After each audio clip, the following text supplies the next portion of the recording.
उन्हाळ्याच्या सुरुवातीलाच मूर्तिजापूरच्या घरकुल परिसरात पाणी टंचाई, 600 कुटुंबाचे हाल. आम्ही ही माणसं आहोत की जनावर, असा नागरिकांचा संतप्त सवाल. जगाच्या पाठीवर सर्वाधिक तापमान नोंदवणाऱ्या अकोला जिल्ह्यात यंदा उन्हाळ्याची झळ सुरुवातीलाच जाणवू लागली आहे. मूर्तिजापूर शहरातील घरकुल परिसरामधील नागरिकांना पिण्याच्या पाण्यासाठी भटकंती करावी लागत आहे. सुमारे 600 घरांचा हा विस्तीर्ण परिसर आजही मूलभूत सुविधांपासून वंचित असल्याचे विदारक चित्र समोर आलं आहे. घरकुल परिसरात नियमित पाणी पुरवठा नसल्याने महिला, वृद्ध आणि लहान मुलांना दूरवरून पाणी आणावे लागत आहे.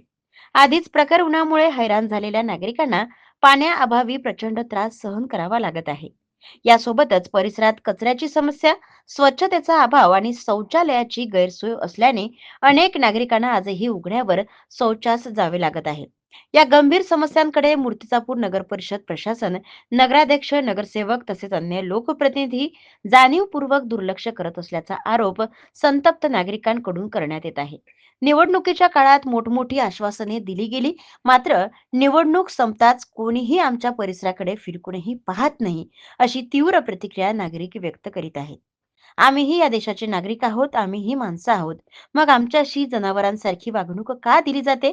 असा थेट सवाल घरकुलवासियांनी उपस्थित केला आहे. उन्हाळ्याच्या तोंडावर पाणी टंचाईचे संकट आणखी गडद होण्याची भीती असून तातडीने पाणीपुरवठा, स्वच्छता आणि मूलभूत सुविधा उपलब्ध करून देण्याची जोरदार मागणी नागरिकांकडून करण्यात येत आहे. प्रतिनिधी श्याम वाळस्कर, सत्यलढा न्यूज, मूर्तिजापूर.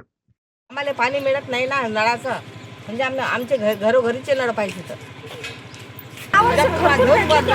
समस्या आहे. 10 वर्ष झाले आम्हाला. घर दिले तेव्हा घरोघरी नळ होते. त्यांनी दिले ना तर तेच नळ पुन्हा पाहिजे. का बरं नळ बंद केले? हे नळ आणून टाकला, नळ दिला नाही. का नाही दिला? संडासाची प्रॉब्लेम आहे, नळाची प्रॉब्लेम आहे, सगळ्या गोष्टीची प्रॉब्लेम आहे ना इथं. नाही लाईट नाही, गल्लीत नाल्या नाही. प्रॉब्लेम हे पूर्ण पाहिजे. त्याला आम्हाला पाणीच भेटत नाही. इथं लेकराला घरी एकटं सोडून यावं लागते पाण्यासाठी. खूप दूर कटल्यानं पाणी भरावं लागते आम्हाला. आमचे नगरसेवक वगैरे कोणी येत नाही इथं. आमची समस्या कोणतीच आहे पाण्यासाठी. नळ दिले, राहिलो आम्हाला. आमच्या घरातनी नळ पाहिजे. कोण मेंबर आहे तर एक येऊन नाही पाहत ना, काहीच नाही. फक्त वोलटनली वोट मागायला येतात पण मग येत नाहीत. लाईन नाही आमच्या गल्लीत नाही.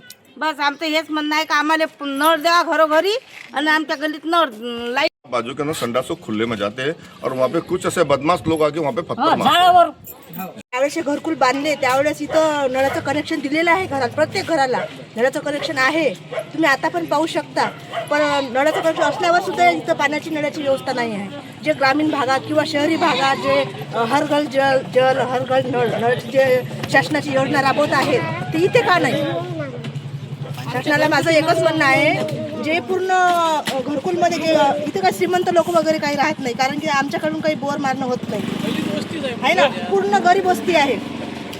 रोज काम करतात आणि संध्याकाळी घरी येतात. पण पाण्याची एवढी बिकट परिस्थिती झाली. ज्यांच्या घरी बोर मारलेले आहे 50 ते 70 रुपये टाकीनं आम्हाला पाणी विकत घ्यावं लागते. गरिबांना कुठून आणा पाणी? या मूर्तिजापूरमध्ये फक्त या घरकुलमध्ये जास्त परिस्थिती खराब आहे पाण्याची. नगरसेवक आता यावेळेस इलेक्शन झालेलं आहे ना, पंचायत समितीचं इलेक्शन झालं. मग आता काय माहिती काय असतं.